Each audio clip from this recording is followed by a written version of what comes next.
नमस्कार. मराठी भाषा विश्व या माझ्या यूट्यूब चॅनलमध्ये आपल्या सर्वांचं सहर्ष स्वागत.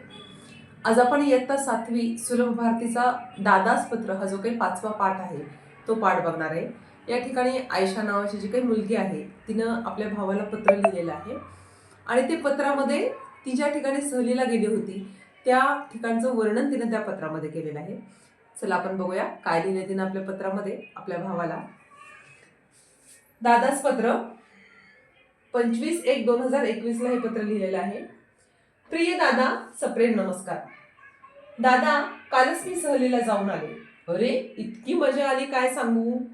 या महिन्यात विज्ञान केंद्रातर्फे आमच्या शाळेत पक्षासंबंधीची चित्रफित दाखवली.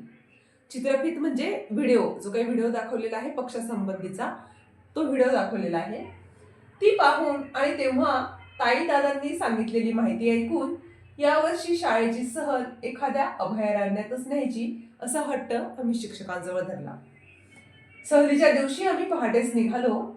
सोलापूर बार्शी मार्गावर 22 किलोमीटर अंतरावर असलेल्या नान्नज गावाजवळ, जे काही सोलापूर बार्शी महामार्गावरती नान्नज नावाचं एक गाव आहे, त्या गावाच्या ठिकाणी हे माळढोक अभयारण्य आहे. ज्या अभयारण्यामध्ये माळढोक पक्षी यासाठी ते अभयारण्य राखीव ठेवलेलं आहे. तर या अभयारण्यात या मुलांची सहल गेलेली आहे. ठरलेल्या वेळी आम्ही तिथे पोहोचलो. अभयारण्यातून फिरताना सर सांगत होते की भारतातून नष्ट होण्याच्या मार्गावर असलेल्या माळढोक या अत्यंत देखण्या पक्षाला वाचवण्यासाठी वन विभागानं हे अभयारण्य घोषित केलेलं आहे.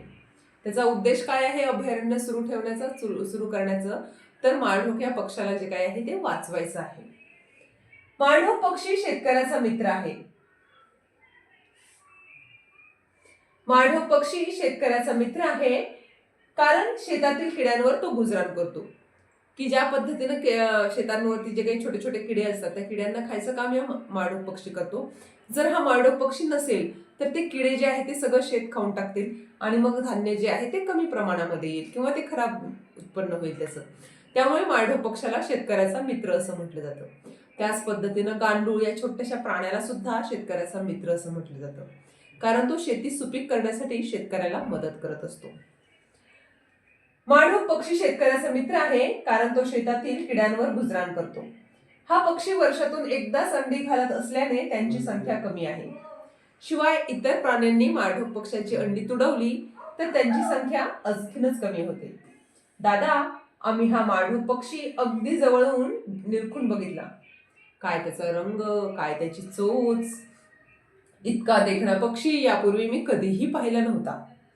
माळढोक पक्ष्यांबरोबरच आम्ही चंडोल, माळटिटवी तसेच इतर पक्षीही पाहिले.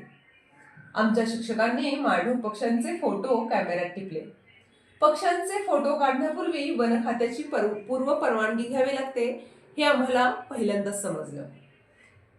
पक्षी हा संतुलित पर्यावरणाचा अविभाज्य घटक आहे. जे काही पर्यावरण आहे ते संतुलित ठेवण्यासाठी पक्षी हा खूप मोठ्या प्रमाणावरती आपली भूमिका पार पाडत असतो. त्यामुळे त्याला संतुलित पर्यावरणाचा अविभाज्य घटक असं म्हटलेलं आहे. अविभाज्य म्हणजे वेगळा न करता येणारा. प्रदूषण टाळण्यात, बियांचं वहन करण्यात त्यांची प्रमुख भूमिका असते. हे आमच्या सरांनी सांगितलेलं आम्हाला पटलं. आमची सहल अविस्मरणीय झाली. दादा, अभयारण्यातून फिरताना मला तुझी खूप आठवण आली, कारण तुलाही पक्षी खूप आवडतात. इकडे मी, आई, बाबा मजेत आहोत. तू कसा आहेस? तुझा अभ्यास कसा सुरू आहे? पत्र मिळताच तुझी खुशाली कळव. आम्ही तुझ्या पत्राची वाट बघत आहोत. तुझी बहीण आयशा. ही आयशा नावाची जी काही मुलगी आहे तिने आपल्या दादाला ही सगळी हकीकत सांगितली आहे की कशा पद्धतीनं त्यांची सहल माळढोक अभयारण्यामध्ये गेली. त्यांना माळढोक पक्षी बघायला मिळाले. माळढोक पक्षाबद्दलची माहिती शिक्षकांनी त्यांना सांगितली. हे सगळं तिनं आपल्या दादाला पत्रातून कळवलेलं आहे. या पाठाचा स्वाध्याय बघण्यासाठी माझ्या यूट्यूब चॅनलला लाईक करा, शेअर करा, सबस्क्राईब करा. या पाठाचा स्वाध्याय आपण लवकरच तुमच्यापर्यंत पोहोचवण्यासाठी प्रयत्न करूया. धन्यवाद.